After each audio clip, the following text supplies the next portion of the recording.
में कह रहे हैं भगवान, यस्मात् न उद्विजते लोको,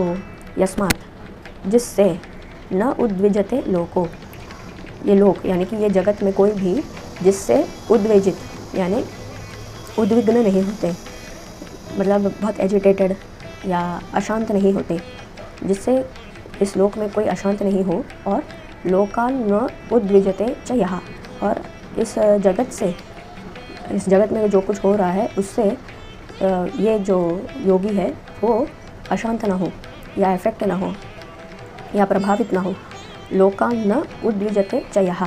ऐसा जो व्यक्ति है, च यः, यः यानी जो व्यक्ति जो खुद भी इस लोक से प्रभावित ना हो और खुद भी इस जगत में किसी को प्रभावित ना करे या अशांत ना करे, ऐसा। हर्ष अमर्ष, हर्ष यानी खुशी में, अमर्ष दुख में, हर्षामर्ष भयो उद्वेगैर मुक्तो, भय और उद्वेग, भय से, अरे अगर ऐसा हो गया तो क्या होगा, ये भय, अरे बाबा समझ लो कि कुछ नहीं होने वाला, तुम जो हो वो आत्मा हो और आत्मा निर्लिप्त रहती है, इसलिए भले बुरे से बुरी जो घटना हो जाए या अच्छे से अच्छा कुछ भी हो जाए, आत्मा में कोई फेरबदल नहीं होने वाला,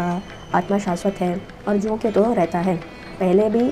कितने ही समय बीत चुके हैं, पहले भी ऐसा ही था और कितना ही समय चाहे बीत जाए उसके बाद भी ऐसा ही रहने वाला है, उसमें कम ना कुछ ज़्यादा होगा, वो जो क्या तो रहने वाला है। तो आकाश में कभी कुछ चेंजेस होते नहीं होते, वो जो का तो वैसे ही रहता है, उसमें ना कोई डीके है, ना कोई डिकम्पोजिशन है, ना कुछ है।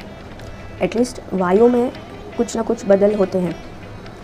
पर हाँ कभी कभी प्राणवायु ज़्यादा हो जाता है, कभी कभी वो पॉइजनस भी हो जाता है, ऐसे फेरबदल तो वायु में होते हैं, लेकिन आकाश में कोई फेरबदल नहीं होता, वो जो का तो वैसे ही रहता है, निर्लिप्त रहता है। और इसी प्रकार आत्मा भी निर्लिप्त है, आकाशवत। इसीलिए हर्षा अमर्ष भयो उद्वेग, भय किसी प्रकार की कोई भय नहीं, कोई चिंता नहीं, उद्वेग कोई चिंता नहीं, इस प्रकार से जिसका मन हो जाए, हर्षामर्ष भयो उद्वेग मुक्तो, इन सभी से जो मुक्त हो जाए, जो छूट जाए। वो क्यों छूटा? छूटने का कारण ये है कि इसने जान लिया है कि अपनी आत्मा का स्वभाव क्या है, अपनी आत्मा तो मैं तो ऐसा हूँ कि मुझे कोई इफेक्ट नहीं होगा, ये जान लिया तो फिर क्या चिंता। इससे जो मुक्त हो गया, यह स च मे प्रियः, इस प्रकार का जो व्यक्ति है, यह स च मे प्रियः, तो ये मेरे लिए प्रिय है। तो इसमें भगवान ने यह इस अक्षर का या इस शब्द का उपयोग किया है। तो इसमें भगवान का संकेत क्या है कि किसी भी वर्ण का हो, किसी भी